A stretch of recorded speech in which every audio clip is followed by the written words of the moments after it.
Hello बच्चों, नमस्कार। कैसे हैं आप सभी? आशा करता हूं आप सभी लोग अच्छे होंगे। UPSI court case update. वर्तमान में केस का जो स्टेटस है वो क्या चल रहा है, जो आप लोगों का 9534 पोस्ट को लेके सुप्रीम कोर्ट में जो केस डालने की बात कही जा रही है वो कितना सत्य है। Single bench, double bench, supreme court, इन सभी में मतलब क्या जो मैटर है वो चल रहा है। तो आप लोगों को पता होगा सिंगल बेंच से तो ऑलरेडी 45, 81 और 37 रिट संख्या कैंसिल हो चुकी है। इसके बाद में कुछ डबल बेंच, क्योंकि 3 से 4 जो अलग अलग इसके मतलब जो पार्ट है वो हो रहे हैं। कुछ कैंडिडेट मिलके ये बोल रहे हैं भाई हम सुप्रीम कोर्ट जाएंगे, कुछ कैंडिडेट डबल बेंच जाने की जो बात है वो कबूल रहे हैं।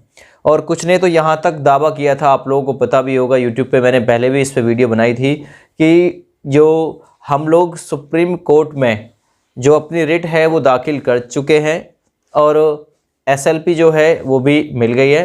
तो देखिए, अगर ऐसा है तो सुनवाई क्यों नहीं हुई, है ना। ये लगभग 6 तारीख की बात है, 6 तारीख के समथिंग की, 6 मई के समथिंग की। तो अब मतलब जब से अब तक तो कुछ ना कुछ उसके बाद में जो अपडेट है वो आप लोगों को मिल जाता, है ना। तो अभी इसके बारे में कोई अपडेट वहाँ से नहीं प्राप्त हुई। और उसके बाद में कुछ कैंडिडेट ये कह रहे थे हम डबल बेंच जाएंगे, है ना। सिंगल बेंच से हार चुके हैं, डबल बेंच जाएंगे। तो वो भी आगे की जो प्रक्रिया है उन लोगों ने नहीं बढ़ाई है ना। तो अभी जो वर्तमान में जो स्टेटस है जो मतलब कोर्ट केस का, तो वो भी मुझे लगता है कि सारा कुछ जो मामला है वो पेंडिंग है ना, पेंडिंग है। और आप लोगों ने करीब कल वो वीडियो देखी होगी जिसमें संदीप परिहार जी ने जो बातें हैं वो बताई हैं, सभी के बारे में उन्होंने खुलासा किया कि कुछ लोग मतलब रुपया पैसा जो है वो भी कमाना चाह रहे हैं इसमें। तो मतलब अगर रुपया पैसा कमाना है तो भाई कोई और मतलब जो हिसाब है वो धंधा जो है वो और खोलो। यहाँ किसी से पैसा इकट्ठा करके अगर आप लोगों ने अपनी जो जेब है वो भरी तो फिर क्या फ़ायदा। तो 45, 81 और 37 ये रेट पहले ही ऑलरेडी क्लोज हो चुकी हैं, बंद है। इसके बाद में जो आगे की प्रक्रिया है मुझे नहीं लगता है कि किसी ने बढ़ाई है, बस जो हवाई बातें हैं मतलब वही कही जा रही है कि हम सुप्रीम कोर्ट और हम डबल बेंच। अभी गया कोई कहीं भी नहीं है ना। सारा जो मामला है वो यहीं पे ठहरा हुआ है। तो संदीप परिहार जी ने मतलब ये जो बातें हैं वो कबूली हैं, वो जल्द से जल्द डबल बेंच जाने की कोशिश की जाएगी। और जो भी मुझे लगता है कि भाई अगर कोई कुछ इसमें थोड़ा बहुत करा सकता है तो वो ही करा सकते हैं, क्योंकि 45, 81 की बहुत अच्छी सुनवाई उन्होंने की थी। बावजूद इसके ठोस सबूत होने के बाद भी कोर्ट ने जो केस है वो सिरे से खारिज कर दिया। तो कहीं ना कहीं या तो किसी एविडेंस में किसी प्रकार की कोई कमी रही, या कोर्ट जो है वो सरकार के अगेंस्ट जाना नहीं चाहता। तो यही 2-4 जो बातें हैं वो हो सकती हैं। वर्तमान में जो कोर्ट केस का स्टेटस है वो यही है कि मुझे ये नहीं लगता कि कोई कहीं पे गया है, ना ही कोई डबल बेंच गया है, ना ही कोई सुप्रीम कोर्ट गया है ना। अभी सारे के सारे यही है। अब आगे जाने की जो तैयारी है वो यही है।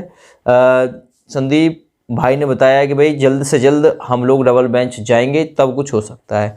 और आप लोगों ने इसमें 2 दिन पहले भी एक जो न्यूज़ है वो देखी होगी, जो न्यूज़ हमने आप लोगों को दिखाई थी, जिसमें अभी भी एक ट्रेंडिंग कर रहा है कैंडिडेट, है ना।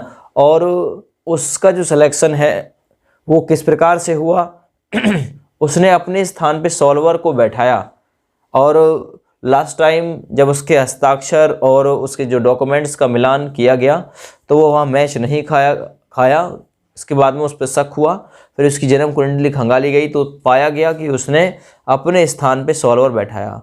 तो ना जाने कितने कैंडिडेट ऐसे हैं जिन्होंने अपने स्थान पे सॉल्वर बैठा के जो अपना एग्ज़ाम है वो संपन्न कराया।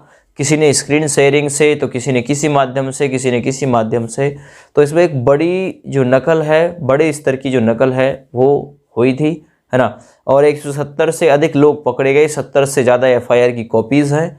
तो बावजूद इसके आप लोगों का जो केस है वो खारिज कर दिया जाता है। तो इसका मतलब ये है कि सरकार और कोर्ट एक दूसरे से मिले हुए हो सकते हैं। तो सुप्रीम कोर्ट से मतलब सुप्रीम कोर्ट से क्या न्याय मिलेगा, तो देखिए मिलने की पूरी उम्मीद है, लेकिन सुप्रीम कोर्ट जाने से पहले डबल बेंच जाइए, क्योंकि आप लोगों की जो रिट है वो डिसमिस नहीं हुई है, डिस्पोज ऑफ हुई है। इसमें फ़र्क है।